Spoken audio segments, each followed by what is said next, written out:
Olá, seja muito bem-vindo ao canal. Hoje vamos falar sobre um tema muito importante na vida espiritual de todo cristão, o pecado mortal. Para entendermos o que realmente é um pecado mortal e como ele afeta a nossa relação com Deus, vamos nos basear no Catecismo da Igreja Católica, na Bíblia e em reflexões de obras espirituais, como o exame de consciência. Se você já teve dúvidas sobre o que torna um pecado grave e qual a diferença entre pecado mortal e pecado venial, fica com a gente até o final desse vídeo. O que é o pecado mortal? Para começarmos entendendo, vamos se aprofundar um pouco no que realmente é um pecado mortal. De acordo com o Catecismo da Igreja Católica, um pecado mortal é aquele que rompe a nossa comunhão com Deus.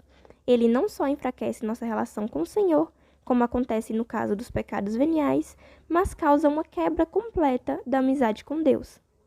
No Catecismo, podemos ler: o pecado mortal destrói a caridade no coração do homem, por uma infração grave à lei de Deus. Desvia o homem de Deus, que é seu fim último e sua bem-aventurança, preferindo um bem inferior. Ou seja, o pecado mortal nos afasta radicalmente do amor de Deus, pois escolhemos deliberadamente algo que nos separa dele. As 3 condições do pecado mortal.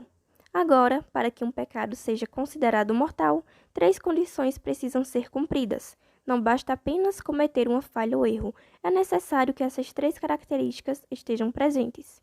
Matéria grave. A primeira condição é que o ato envolva matéria grave. O que isso significa? Significa que ações que vão diretamente contra os mandamentos de Deus e que ferem de outra forma significativa o amor do próximo ou a Deus estão sendo praticadas. Exemplos clássicos de matéria grave incluem homicídio, adultério, blasfêmia, roubo, aborto, entre outros. Na Bíblia encontramos uma lista de pecados graves, onde São Paulo nos adverte: nem os impuros, nem os idólatras, nem os adúlteros, nem os ladrões herdarão o reino de Deus. Esses exemplos mostram claramente que certas ações são objetivamente graves e, quando cometidas com outras condições, levam à perda da graça de Deus. A segunda condição é ter plena advertência, ou seja, saber que o ato é pecado grave e que ofende a Deus. Não se trata de um erro cometido por ignorância ou falta de conhecimento. A pessoa precisa ter consciência do mal que está fazendo. Jesus nos ensina sobre a importância da consciência em Lucas. Aquele servo que soube a vontade de seu senhor, mas não se preparou nem fez conforme a sua vontade, será punido severamente. Portanto, para que um pecado seja mortal, a pessoa deve saber claramente que está cometendo um ato grave, sem se enganar ou ser forçado por ignorância. A terceira e última condição é o pleno consentimento. Isso significa que a pessoa deve, com liberdade e deliberadamente, escolher cometer o ato pecaminoso. Não pode haver pressão externa, coerção ou uma condição psicológica que impeça a plena liberdade. Aqui é importante lembrar o que Jesus nos ensinou em Mateus: o espírito está pronto, mas a carne é fraca. Isso mostra que, em muitos casos, podemos ser tentados ou pressionados pelas fraquezas humanas, mas quando cedemos com plena consciência e vontade, o pecado se torna mortal. Contudo, em situações onde o consentimento não é pleno, como em casos de forte pressão ou falta de liberdade, pode não haver pecado mortal. Quando as 3 condições estão presentes, que são matéria grave, plena advertência e pleno consentimento, o pecado é considerado mortal. As consequências são graves, pois nos afastamos de Deus e da sua graça. No Catecismo, lemos que o pecado mortal, se não for resgatado pelo arrependimento e o perdão de Deus, causa a exclusão do reino de Cristo e a morte eterna.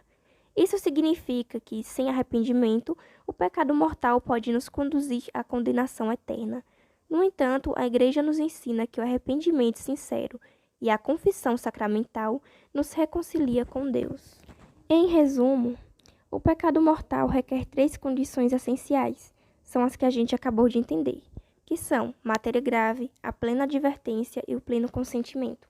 É importante fazermos um exame de consciência sincero e estarmos atentos para identificar esses pecados, buscando sempre a reconciliação com Deus por meio do sacramento da confissão.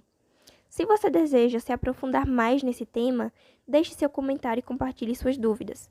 Não se esqueça de curtir o vídeo, se inscrever no canal e ativar o sininho para receber mais conteúdos sobre a fé católica e o nosso caminho com Deus.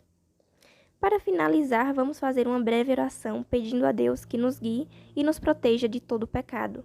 Senhor Jesus, nós te pedimos que nos concedas a graça de viver conforme a tua vontade, que saibamos reconhecer os nossos pecados, nos arrependermos e buscar sempre a tua misericórdia no sacramento da confissão.